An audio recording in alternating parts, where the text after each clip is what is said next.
Hi friends, welcome back to my YouTube channel Shubha Manu vlogs. Friends, ಇವತ್ತು ನನ್ನ weight loss ಜರ್ನಿಯ day 34 ಆಗಿರುತ್ತೆ. ಹಾಗಾಗಿ ಹಿಂದಿನ ದಿನ ನೈಟು ಚಿಂಟುದು ಬರ್ಡೇ ಸೆಲೆಬ್ರೇಷನ್ ಇದ್ದಿದ್ದರಿಂದ ಎಲ್ರಿಗೂ ಅಡುಗೆ ಮಾಡಿ ಊಟ ಬಡಿಸಿ ನಾವು ಊಟ ಮಾಡಿ ಮಲಗೋಷ್ಟರಲ್ಲಿ ಅಂದರೆ ಪಾತ್ರೆ ಎಲ್ಲ ತೊಳೆಯೋದಕ್ಕೆ ಹಾಕಿ ನಾವು ಮಲಗೋಷ್ಟರಲ್ಲಿ ತುಂಬಾ ಲೇಟ್ ಆಗಿಬಿಟ್ಟಿತ್ತು. ಹಾಗಾಗಿ ಬೆಳಿಗ್ಗೆ ಎದ್ದದ್ದು ಕೂಡ ಲೇಟ್ ಆಯಿತು. ಇನ್ನು ಇವತ್ತು ಶಿವರಾತ್ರಿ ಹಬ್ಬ ಇರೋದ್ರಿಂದ ನಮ್ಮ ಮನೆಯವ್ರಿಗೆ ರಜೆ ಇದೆ, ಆದರೆ ಚಿಂಟುಗೆ ರಜೆ ಇಲ್ಲ.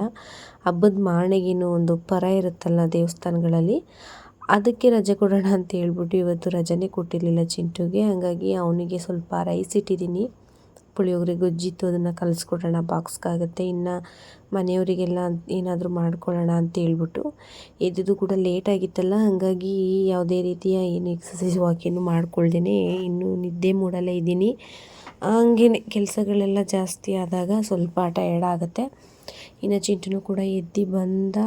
ನಿನ್ನೆ ಎಲ್ಲ ಅವನು ಕೂಡ ಲೇಟಾಗಿ ಮಲ್ಕೊಂಡಿದ್ದು, ಅಂದರೆ ಊಟ ಎಲ್ಲ ಮಾಡಿದ್ದು ಲೇಟು, ಮಲಗಿದ್ದು ಲೇಟು.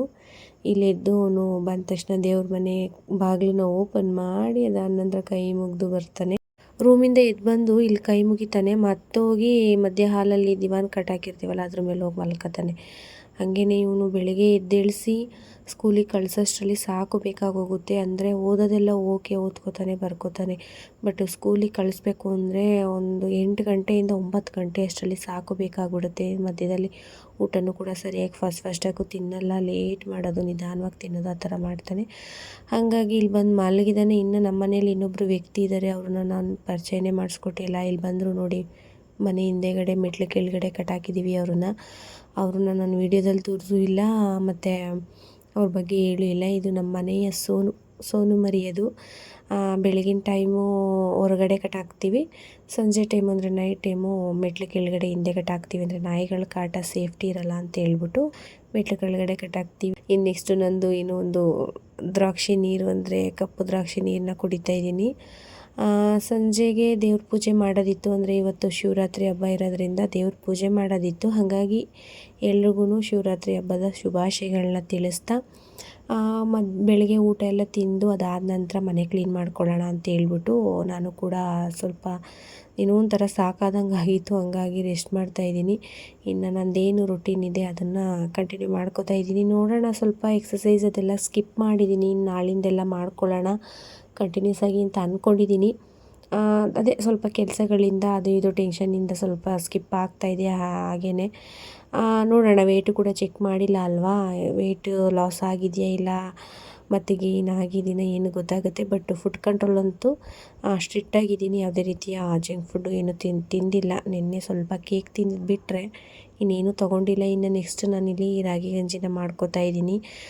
ನಾನು ಗಂಜಿ ಮಾಡಿ ಇಟ್ಬಿಡ್ತೀನಿ, ಅದಾದಮೇಲೆ ಡಿಟಾಕ್ಸ್ ವಾಟರ್ ಹೆಂಗಿದ್ರು ಮಾಡಿರ್ತೀನಲ್ಲ ಅದನ್ನು ಕುಡಿಯೋಷ್ಟರಲ್ಲಿ ಗಂಜಿನೂ ಕೂಡ ತಣ್ಣಗಾಗಿರುತ್ತೆ ಅಂತ ಹೇಳ್ಬಿಟ್ಟು ಗಂಜಿ ಮಾಡಿಡ್ತೀನಿ. ಇಲ್ಲಿ ನಾನು ಗಂಜಿ ಮಾಡೋಷ್ಟರಲ್ಲಿ ಇದೇನಾಗ್ಬಿಟ್ಟಿತ್ತು ಅಂದರೆ ಕೆಳಗಡೆ ಎಲ್ಲ ನೀರು ಉಳ್ಕೊಂಡು ಮೇಲ್ಗಡೆ ಎಲ್ಲ ಸೊಪ್ಪಿನ ಅಂಶ ಎಲ್ಲ ಬಂದುಬಿಟ್ಟಿತ್ತು. ಹಾಗಾಗಿ ಅದನ್ನು ನೀಟಾಗಿ ಮಿಕ್ಸ್ ಮಾಡಿಬಿಟ್ಟು ಕುಡಿತಾ ಇದ್ದೀನಿ. ಹಾಗಾಗಿ ಸ್ವಲ್ಪ ಫೋನೆಲ್ಲ ಶೇಕ್ ಮಾಡಿದ್ದೀನಲ್ಲ, ಅದಕ್ಕೆ ಆ ರೀತಿ ಕಾಣಿಸ್ತಾ ಇದೆ.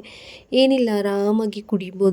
ಈ ಒಂದು ಜ್ಯೂಸ್ನ ಏನೋ ಕಹಿನೋ ಹುಳಿನೋ ಯಾವ ರೀತಿಯೂ ನಮಗೆ ಫ್ಲೇವರ್ ಕೊಡಲ್ಲ, ಏನೋ ಒಂದು ಜ್ಯೂಸ್ ಕುಡ್ದಂಗೆ ಫೀಲ್ ಆಗುತ್ತೆ. ಬಟ್ ಸಪ್ಪೆ ಇರುತ್ತೆ ಅಷ್ಟೇ. ನನಗಂತೂ ಇಷ್ಟ ಇದನ್ನೆಲ್ಲ ತೊಗೊಳ್ಳೋದ್ರಿಂದ ನಮಗೆ ಮೋಷನ್ ಪ್ರಾಬ್ಲಮ್ ಎಲ್ಲ ಕ್ಲಿಯರ್ ಆಗುತ್ತೆ, ಮತ್ತು ನಮ್ಮ ಒಂದು ಸ್ಕಿನ್ ಗ್ಲೋಯಿಂಗು ಕೂಡ ಬರುತ್ತೆ. ಅಂದರೆ ಸೊಪ್ಪೆಲ್ಲ ತಿಂತೀವಲ್ಲ, ಹಸಿರು ಸೊಪ್ಪು, ಹಾಗಾಗಿ ಅದು ಕುಡಿತೀವಲ್ಲ, ಹಾಗಾಗಿ ಗ್ಲೋ ಸ್ಕಿನ್ನು ಕೂಡ ಬರುತ್ತೆ. ಇನ್ನು ಏನು ಸ್ವಲ್ಪ ಹೊತ್ತು ಗ್ಯಾಪ್ನ ಕೊಟ್ಟು ನಾನಿಲ್ಲಿ ರಾಗಿ ಮಾಲ್ಟ್ನು ಕೂಡ ತೊಗೋತಾ ಇದ್ದೀನಿ. ನನಗೆ ಅದು ಜ್ಯೂಸ್ ಕುಡಿದ್ರೇ ಅಷ್ಟೇ ಸಾಕು ಅಂತ ಅನಿಸುತ್ತೆ, ಹೊಟ್ಟೆ ತುಂಬ್ದಾಗ ಅನಿಸುತ್ತೆ.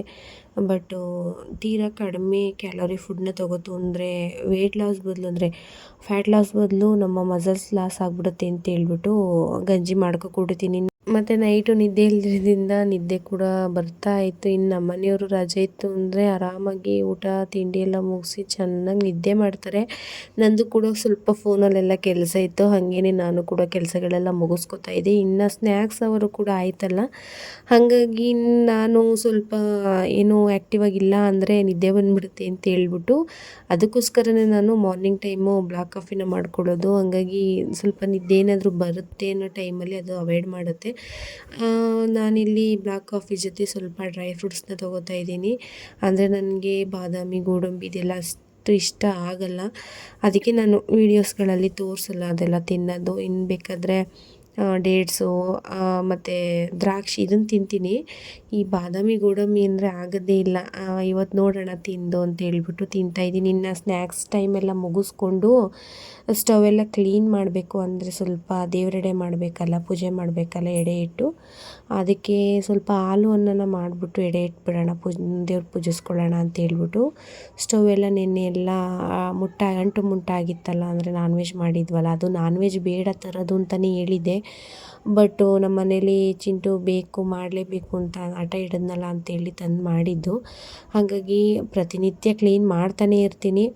ಬಟ್ ಇವತ್ತು ಪೂಜೆ ಮಾಡಬೇಕಿತ್ತಲ್ಲ, ಹಾಗಾಗಿ ಸ್ಟವ್ ಶಿಂಕು ಇದೆಲ್ಲನೂ ನೀಟಾಗಿ ಸೆಲ್ಫೆಲ್ಲನೂ ತೊಳೆದು, ಅದಾದ ನಂತರ ಮನೆಯವರು ಮಲಗಿದ್ದಿದ್ರು, ಏನಾದರೂ ಕೊಡು ಅಂತ ಕೇಳಿದ್ರು. ಅವರಿಗೆ ಕಾಫಿನ ಮಾಡಿಕೊಟ್ಟೆ. ಅಂದರೆ ಅತ್ತೆಗೂ ನಮ್ಮ ಮನೆಯವ್ರಿಗೂ ಕಾಫಿ ಮಾಡಿಕೊಟ್ಟು, ಅದಾದ ನಂತರ ಊಟದ ಟೈಮು ಕೂಡ ಆಗಿತ್ತಲ್ಲ, ಅಡುಗೆ ಮಾಡಿಬಿಟ್ಟು ಒಂದೇ ಸಲ ನಾನು ಕೂಡ ಫ್ರೆಶ್ ಅಪ್ ಆಗಿಬಿಟ್ಟು ಪೂಜೆಗೆ ರೆಡಿ ಮಾಡ್ಕೊಳ್ಳೋಣ ಅಂತ ಹೇಳ್ಬಿಟ್ಟು ಸಣ್ಣ ರವೆನ ಕಲಸಿ ಅದಕ್ಕೆ ಈರುಳ್ಳಿ, ಹಸಿಮೆಣ್ಸಿನ್ಕಾಯಿ ಮತ್ತು ಕೊತ್ತಂಬರಿ ಸೊಪ್ಪನ್ನ ಸೇರಿಸಿ ರೊಟ್ಟಿ ಮಾಡಿಕೊಡ್ತಾಯಿದ್ದೀನಿ. ಇದಕ್ಕೆ ನಾನು ಚಟ್ನಿ ಮಾಡಿಕೊಟ್ಟಿದ್ದೀನಿ. ಹಾಗಾಗಿ ನಾನು ಕೂಡ ಊಟನ ಮುಗಿಸ್ಕೊಂಡು ಒಂದೇ ಸಲ ಸ್ನಾನಕ್ಕೆ ಹೋಗೋಣ ಅಂತ ಹೇಳ್ಬಿಟ್ಟು ಫಸ್ಟಿಗೆ ನಮ್ಮ ಮನೆಯವ್ರಿಗೆ ಹಾಕ್ಬಿಟ್ಟು ಕೊಡ್ತಾಯಿದ್ದೀನಿ. ಇನ್ನು ಊಟ ಟೈಮಿಂಗ್ಸ್ ಬಂತು ಅಂದರೆ ಯಾರೂ ಕೂಡ ಹಚ್ಕೊಂಡಿರಲ್ಲ. ಆ ಟೈಮಿಗೆ ಅಲ್ಲಲ್ಲೇ ಆಗಿಬಿಡ್ಬೇಕು ನಮ್ಮದು ಒಂದು ಊಟ ಟೈಮಿಂಗ್ಸಲ್ಲಿ. 2 ಗಂಟೆ ಅಷ್ಟರಲ್ಲಿ ಮಧ್ಯಾಹ್ನದ ಊಟ ಮುಗಿಸಿರಬೇಕು. ಹಾಗೇ ಬೆಳಗ್ಗೆ ಟೈಮು ಅಷ್ಟೇ 8:30 9 ಗಂಟೆ ಅಷ್ಟರಲ್ಲಿ ಮುಗಿಸ್ಕೊಬಿಡ್ತಾರೆ. ಇನ್ನು ನೈಟು ಅಷ್ಟೇ 8 ಗಂಟೆ ಅಷ್ಟರಲ್ಲಿ ಮುಗಿಸ್ಕೋತಾರೆ. ಅತಿ ಬೇಗನೂ ತಿನ್ನಲ್ಲ, ಅತಿ ಲೇಟಾಗೂ ತಿನ್ನಲ್ಲ. ಇನ್ ಟೈಮ್ಗೆ ಏನಿಲ್ಲ ಅಂದ್ರೂ ಊಟ ಒಂದು ಇರಬೇಕು ನಮ್ಮ ಮನೆಯಲ್ಲಿ. ಅಂದರೆ ನಮ್ಮ ಮನೆಯವ್ರು ಹೇಳ್ತಾರೆ, ನೀನು ಇಲ್ಲೇ ಹೋಗೋದಿದ್ರು ಹೊರಗೆ ಅಡುಗೆ ಮಾಡಿ ಇಟ್ಬಿಟ್ಟು ಹೋಗು, ಫಸ್ಟು ಊಟ, ಅದಾದಮೇಲೆ ಬೇರೆ ಕೆಲಸಗಳು ಅಂತ. ಹಂಗಾಗಿ ತಿನ್ನೋದು ಚೂರೇ ಆದ್ರೂ ಅದು ರುಚಿಯಾಗಿರಬೇಕು ಮತ್ತು ಹೆಲ್ದಿಯಾಗಿರಬೇಕು ನಮ್ಮ ಮನೆಗಳಲ್ಲಿ. ಹಾಗಾಗಿ ನಾನಿಲ್ಲಿ ಹೆಂಗಿದ್ರು ಬೆಳಿಗ್ಗೆ ಎಲ್ಲ ನಿನ್ನೆ ಎಲ್ಲ ನಾನ್ ವೆಜ್ ಊಟ ಮಾಡಿದ್ವಿ. ಇನ್ನು ಬೆಳಿಗ್ಗೆ ಸ್ವಲ್ಪ ಮಿಕ್ಕಿತ್ತು ಅಂತೇಳಿ ಅವ್ರು ತಿಂದರು, ನಾನು ತಿನ್ನೋಕ್ಕೆ ಹೋಗಲಿಲ್ಲ, ಹಬ್ಬ ಅಂತೇಳ್ಬಿಟ್ಟು. ಅದಕ್ಕೆ ನಾನು ಬೆಳಗ್ಗೆನೇ ಕ್ಲೀನ್ ಮಾಡೋಕ್ಕೆ ಹೋಗಲಿಲ್ಲ. ಮಧ್ಯಾಹ್ನ ಬೆಳಿಗ್ಗೆ ಅದು ತಿಂದು ಖಾಲಿ ಆಯ್ತಲ್ಲ, ಎಲ್ಲ ಮುಗೀತು. ಇನ್ನು ಮಧ್ಯಾಹ್ನ ಸಿಂಪಲ್ಲಾಗಿ ಚಟ್ನಿ ರುಬ್ಕೊಂಡು ರೊಟ್ಟಿ ಹಾಕ್ಕೊಬಿಡೋಣ ಅಂತ ಹೇಳ್ಬಿಟ್ಟು ಚಟ್ನಿನೇ ಮಾಡಿಕೊಂಡೆ. ಇನ್ನು ನಾನು ಕೂಡ ಒಂದು ರವೆ ರೊಟ್ಟಿ, ಅದ್ರ ಜೊತೆಗೆ ಕಾಯಿ ಚಟ್ನಿ ಮತ್ತು ಸಲಾಡ್ನ ತಗೋತಾಯಿದ್ದೀನಿ. ಬೆಳಗ್ಗೆ ಟೈಮು ಸೌತೆಕಾಯಿನ ಬಳಸಿ ಜ್ಯೂಸ್ ಮಾಡ್ಕೊಳ್ಳೋದ್ರಿಂದ ನಾನು ಅದನ್ನು ಕಟ್ ಮಾಡಿದ್ದೀನಿ. ಸ್ವಲ್ಪ ತುಂಬಾ ಸೌತೆಕಾಯಿನ ತಗೋತು ಅಂದರೆ ಶೀತ ಆಗಿಬಿಡ್ಬೋದು ಅಂತ ಹೇಳ್ಬಿಟ್ಟು ಭಯಕ್ಕೆ ಅದನ್ನು ಬಿಟ್ಟಿದ್ದೀನಿ. ಮಧ್ಯಾಹ್ನ ಟೈಮು ಕೂಡ ತಿನ್ನೋದು, ಒಂದು ಟೈಮ್ ಜ್ಯೂಸ್ ಮಾಡ್ಕೊತೀನಲ್ಲ ಸಾಕು ಅಂತೇಳಿ.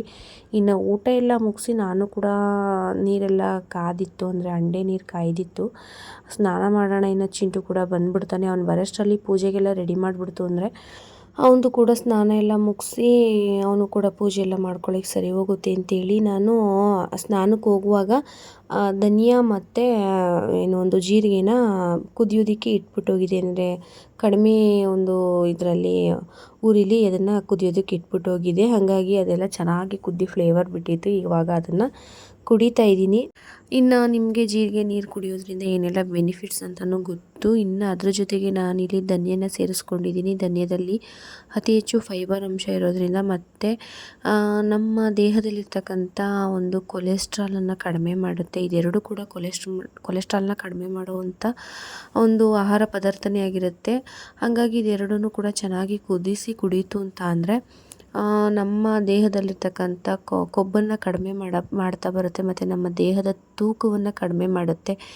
ಇನ್ನು ಫ್ರೆಂಡ್ಸ್, ಇದು ಆವಾಗಿನಿಂದ ಸುಮಾರು ವರ್ಷಗಳಿಂದ ಈ ಒಂದು ಡ್ರಿಂಕ್ನ ಒಂದು ವೆಯ್ಟ್ ಲಾಸ್ ಜರ್ನಿಲಿ ಬಳಸ್ಕೊತಾನೆ ಬರ್ತಾಯಿದ್ದಾರೆ. ಹಂಗಾಗಿ ನಾನು ಇವಾಗ ಜಸ್ಟು ಒಂದು 2 ಡೇಸಿಂದ ಆ್ಯಡ್ ಮಾಡ್ಕೊಂಡಿದ್ದೀನಿ. ಅಂದರೆ ಮಾರ್ನಿಂಗ್ ನಾನೇನು ಸ್ವಲ್ಪ ನೀರುಗಳು ಜಾಸ್ತಿ ಆಗುತ್ತೆ ಅಂತ ಹೇಳ್ಬಿಟ್ಟು ಕುಡಿತಾ ಇಲ್ಲ. ಹಂಗಾಗಿ ನಾನು ಮಧ್ಯಾಹ್ನದ ಊಟದ ನಂತರ ನಾನು ಇದನ್ನು ತಗೋತಾ ಇದ್ದೀನಿ. ಮಧ್ಯಾಹ್ನ ಊಟ ಆಗಿ ಒಂದು 1/2 hour ಅಷ್ಟರಲ್ಲಿ ಈ ನೀರನ್ನ ಕುಡಿತು ಅಂದರೆ ತೊಂದರೆ ಇಲ್ಲ. ಮತ್ತು ಈ ನೀರನ್ನ ಕುಡಿಯೋದ್ರಿಂದ ನಾನು ಹೇಳ್ದಂಗೆ ಸ್ಕಿನ್ನು ಕೂಡ ಚೆನ್ನಾಗಿ ಗ್ಲೋ ಬರುತ್ತೆ. ಅಂದರೆ ಇದರಲ್ಲಿ ಆ್ಯಂಟಿ ಆಕ್ಸಿಡೆಂಟ್ ಇರೋದ್ರಿಂದ ನಮ್ಮ ತ್ವಚೆನೂ ಕೂಡ ಚೆನ್ನಾಗಿ ಕ್ಲಿಯರಾಗಿ ಬ್ರೈಟಾಗಿ ಕಾಣಿಸುತ್ತೆ. ಹಾಗಾಗಿ ನಾನು ಏನೇ ಒಂದು ರೆಸಿಪೀಸ್ನ ಹೇಳ್ಬೋದು, ಇಲ್ಲಾಂದರೆ ಡೆಟಾಕ್ಸ್ ವಾಟರ್ನ ಹೇಳ್ಬೋದು, ಯಾವುದಾದ್ರು ನೆನೆಸಿರ್ತಕ್ಕಂಥ ನೀರನ್ನು ಹೇಳ್ಬೋದು ತೊಗೊಳ್ಳಿ ಅಂತ. ಎಲ್ಲನೂ ಕೂಡ ನಮ್ಮ ಒಂದು ಜರ್ನಿಗೆ ಯೂಸ್ ಆಗುತ್ತೆ. ಅದ್ರ ಜೊತೆಗೆ ನಮ್ಮ ಈ ಒಂದು ಲೈಫ್ ಸ್ಟೈಲಲ್ಲಿ ನಾನು ಇದನ್ನೆಲ್ಲನೂ ಬಳಸ್ಕೊತು ಅಂದರೆ ನಮ್ಮ ಆರೋಗ್ಯಕ್ಕೂ ಕೂಡ ತುಂಬಾ ಚೆನ್ನಾಗಿರುತ್ತೆ. ಮತ್ತು ಫ್ರೆಂಡ್ಸ್, ಇವತ್ತು ಹಬ್ಬ ಇರೋದ್ರಿಂದ ಹೇಳ್ದಂಗೆ ನಾನು ಮನೆ ಕೆಲಸಗಳಲ್ಲೇ ಬ್ಯುಸಿಯಾಗಿಬಿಟ್ಟೆ. ಹಾಗಾಗಿ ಇಲ್ಲಿ ದೇವ್ರ ಮನೆಯೆಲ್ಲ ಕ್ಲೀನ್ ಮಾಡಿ ಮತ್ತೊಂದು ಸಲ ಅಂದರೆ ನಿನ್ನೆ ಕೂಡ ಬರ್ಡೇ ಇತ್ತು ಅಂತ ಕ್ಲೀನ್ ಮಾಡ್ಕೊಂಡಿದ್ವಿ.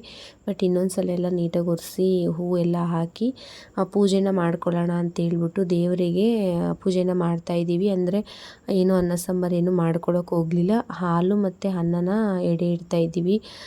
ನೀವೇನೇ ಒಂದು ಬೇರೆ ಐಟಮ್ ಮಾಡ್ತು ಅಂದ್ರೂ ಅದಕ್ಕಿಂತ ಮೇಯ್ನಾಗಿ ದೇವರಿಗೆ ಹಾಲು ಅನ್ನನೇ ಒಂದು ಸಲ್ಲದು, ಅಂದರೆ ಅದಕ್ಕೆ ಪ್ರಿಯವಾದದ್ದು ಹಾಲು ಅನ್ನ. ಹಾಗಾಗಿ ಹಬ್ಬ ಅಲ್ವಾ, ಹೆಂಗಿದ್ರೂ ಹಾಲು ಅನ್ನ ಮಾಡ್ಕೊಳ್ಳೋಣ ಅಂತ ಹೇಳ್ಬಿಟ್ಟು ಪೂಜೆನ ಮಾಡ್ಕೋತಾ ಇದ್ದೀವಿ. ಹಂಗಾಗಿ ಮಕ್ಕಳು ನಾವು ಎಲ್ಲ ದೇವರಿಗೆ ಕೈ ಮುಗಿಯೋಣ ಅಂತ ಹೇಳ್ಬಿಟ್ಟು ಎಲ್ಲರೂ ಕೂಡ ಸಾಲಾಗಿ ನಿಂತಿದ್ದೀವಿ. ನಮ್ಮ ಮನೆಯವರು ಕೂಡ ಪೂಜೆನ ಮಾಡ್ತಾ ಇದ್ದಾರೆ.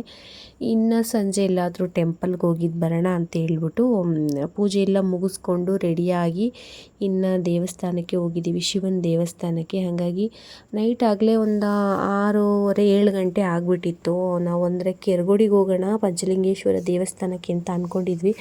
ಬಟ್ ಇಲ್ಲೇ 7 ಗಂಟೆ ಆಗಿಬಿಟ್ಟಿತ್ತಲ್ಲ ಅಂತೇಳಿ ಹೋಗೋದು ಬೇಡ ಅಂದ್ಬಿಟ್ಟು, ದೂರ ಆಗುತ್ತೆ, ಇನ್ನು ಮತ್ತೆ ಆ ಕಡೆಯಿಂದ ವಾಪಸ್ ಬರೋದಕ್ಕೂ ಕತ್ಲೆ ಆಗಿಬಿಡುತ್ತೆ ಅಂತೇಳಿ ನಮ್ಮೂರು ಅಂದರೆ ನನ್ನ ಹುಟ್ಟೂರಲ್ಲಿ ದೇವಸ್ಥಾನಕ್ಕೆ ಹೋಗಿದ್ವಿ. ಅಂದರೆ ನಂಜುಂಡೇಶ್ವರ ಸ್ವಾಮಿ ದೇವಸ್ಥಾನ ಇದೆ, ಅಲ್ಲೇ ಪಕ್ಕದಲ್ಲೇ ಒಂದು ಹಳ್ಳಿ, ಅಲ್ಲಿನೇ ಜೋರಾಗಿ ಮಾಡ್ತಾರೆ. ಅಂದರೆ ಪೂಜೆ ಎಲ್ಲ ದೇವಸ್ಥಾನದ ಹತ್ರ ಎಲ್ಲ ಚೆನ್ನಾಗಿ ಮಾಡ್ತಾರೆ. ಹಾಗಾಗಿ ಅಲ್ಲೇ ಹೋಗಿ ಪೂಜೆ ಮಾಡಿಸ್ಕೊಂಡು ಬರೋಣ ಅಂದ್ಬಿಟ್ಟು ಅಲ್ಲಿಗೆ ಬಂದ್ವಿ. ಇಲ್ಲಿ ನೋಡ್ತಾ ಇರ್ಬೋದು, ಇವಾಗ ಅಷ್ಟು ರಶ್ ಇರೋಲ್ಲ ನೈಟ್ ಟೈಮು. ಇನ್ನು ಬೆಳಗಿನ ಟೈಮ್ಗೆ ತುಂಬಾ ರಶ್ ಇರ್ತಾರೆ. ಹಾಗಾಗಿ ಎಲ್ಲರೂ ಸಿಕ್ಕಿದ್ರು ಎಲ್ಲರೂ ಕೂಡ ಮಾತಾಡಿಸ್ಕೊಂಡು ಪುಟ್ಟದಾಗಿ ದೇವಸ್ಥಾನದೊಂದು ವಿಡಿಯೋ ಕ್ಲಿಪ್ಪಿಂಗ್ಸ್ ಎಲ್ಲ ತಗೊಂಡು ಪ್ರಸಾದ ಕೊಡ್ತಾಯಿದ್ರು. ಅಂದರೆ ಬೆಳಿಗ್ಗೆಗೆ ಒಬ್ಬಟ್ಟು ಊಟ ಅಂತ ಹೇಳಿದ್ರು, ಇವಾಗ ಸಂಜೆ ಅಲ್ವಾ, ಹಾಗಾಗಿ ಅನ್ನ ಸಾಂಬಾರು ಪ್ರಸಾದ ಕೊಟ್ಟರು. ಇನ್ನು ನಾನು ರೈಸ್ ತಿನ್ನಲ್ವಲ್ಲ, ಇನ್ನು ಚಿಂಟುನ ಜೊತೆಲಿ ಕೂರಿಸ್ಕೊಂಡು ದೇವ್ರ ಪ್ರಸಾದ ಅಂತೇಳಿ ಒಂದು 4 ತುತ್ತು ತಿನ್ನೋಣ ಅಂತೇಳಿ ಒಂದು 4 ತುತ್ತು ಅನ್ನನ ತಿಂದು ಇನ್ನು ಚಿಂಟುಗೆಲ್ಲ ನೀಟಾಗಿ ಊಟ ಮಾಡಿಸಿ ಹೊರಡೋಣ ಅಂತ ಹೇಳ್ಬಿಟ್ಟು ಇಲ್ಲಿ ಊಟಕ್ಕೆ ಕೂತಿದ್ದೀವಿ. ನಾವು ನಮ್ಮ ಮನೆಯವ್ರ ಫ್ರೆಂಡ್ಸು ಅವ್ರ ಫ್ಯಾಮಿಲಿ ಎಲ್ಲರೂ ಬಂದಿದ್ದರು. ಏನೋ ಗೊತ್ತಿಲ್ಲ, ಮನೇಲಿ ಎಷ್ಟೇ ನಾವು ಚೆನ್ನಾಗಿ ಮಾಡಿದ್ರೂ ಸಾಂಬಾರು ಅಷ್ಟು ರುಚಿಯಾಗಲ್ಲ. ಅದೇ ದೇವಸ್ಥಾನಗಳಲ್ಲಿ ಒಂದು ತೆಳು ಇದ್ರೂ ಸಾಂಬಾರು ಎಷ್ಟು ರುಚಿ ಇರುತ್ತೆ, ಎಷ್ಟು ಚೆನ್ನಾಗಿರುತ್ತೆ. ದೇವರ ಪ್ರಸಾದನೇ ಹಾಗೇನೆ ಅಲ್ವಾ. ನಾನು ಇಲ್ಲಿ ಚಿಂಟುಗೂ ಕೂಡ ಊಟನ ಮಾಡಿಸಿ, ಅವನು ಫೋನ್ ನೋಡೋದ್ರಲ್ಲಿ ಬ್ಯುಸಿ ಆಗಿಬಿಟ್ಟ. ಹಾಗಾಗಿ ಅವನಿಗೂ ಕೂಡ ಊಟನ ಮಾಡಿಸಿ ನಾವು ಕೂಡ ಊಟ ಮಾಡಿಕೊಂಡು ಮನೆಗೆ ಬಂದ್ವಿ. ಇನ್ನು ಊಟ ಮಾಡಿದ್ವಲ್ಲ, ಸ್ವಲ್ಪ ಒಂಥರ ನಿದ್ದೆ ಎಳಿತಾನೆ ಇತ್ತು. ಒಂದಿನ ಸ್ವಲ್ಪ ಲೇಟಾಗಿ ಮಲಗಿಬಿಡ್ತು ಅಂದರೆ ನಿದ್ದೆ ಜಾಸ್ತಿ ಬರುತ್ತೆ. ದೇವ್ರ ಪ್ರಸಾದ ತಿನ್ನಬೇಕಲ್ವ, ಮತ್ತು ರೈಸ್ ಹೋದು ಅಂತ ಹೇಳ್ಬಿಟ್ಟು ಒಂದು 4 ತುತ್ತು ರೈಸ್ನ ತಿನ್ಕೊಂಡು ಬಂದಿದ್ದೆ. ಹಾಗಾಗಿ ಸ್ವಲ್ಪ ಹೊಟ್ಟೆ ಹಸಿವಾಗ್ತಾಯಿತ್ತು. ಅದಕ್ಕೆ ನಾನಿಲ್ಲಿ ಆರೆಂಜನ್ನ ತಿಂದ್ಬಿಟ್ಟು ಮಲಗೋಣ ಅಂತೇಳಿ ಆರೆಂಜನ್ನ ಬಿಡಿಸ್ಕೊಂಡು ತಿಂತಾಯಿದ್ದೀನಿ. ಇವತ್ತು ಹಬ್ಬ ಆಗಿರೋದ್ರಿಂದ ಪೂಜೆ ದೇವಸ್ಥಾನ ಅದು ಇದು ಅಂತಲೇ ಆಗೋಯಿತು. ಹಾಗಾಗಿ ಯಾವುದೇ ರೀತಿಯ ಬೇರೆ ಏನೂ ಒಂದು ವಿಚಾರಗಳ ಬಗ್ಗೆ ಮಾತಾಡೋದಕ್ಕೆ ಆಗಲಿಲ್ಲ. ಹಾಗಾಗಿ ಇನ್ನು ನಾಳೆಯಿಂದ ಎಕ್ಸಸೈಸ್ ಎಲ್ಲ ಸ್ಟಾರ್ಟ್ ಮಾಡ್ಕೊಳ್ಳೋಣ ಅಂತ ಅಂದ್ಕೊಂಡಿದ್ದೀನಿ. ನಾಳಿನ ವೀಡಿಯೋದಲ್ಲಿ ಕಂಪ್ಲೀಟಾಗಿ ನಮ್ಮ ಒಂದು ವೇಟ್ ಲಾಸ್ ಜರ್ನಿ ಬಗ್ಗೆ ಮಾತಾಡೋಣ ಫ್ರೆಂಡ್ಸ್. ಕೊನೆವರೆಗೂ ವೀಡಿಯೋನ ನೋಡಿದ್ದಕ್ಕಾಗಿ ಥ್ಯಾಂಕ್ಸ್ನ ತಿಳಿಸ್ತಾ ಬಾಯ್ ಫ್ರೆಂಡ್ಸ್.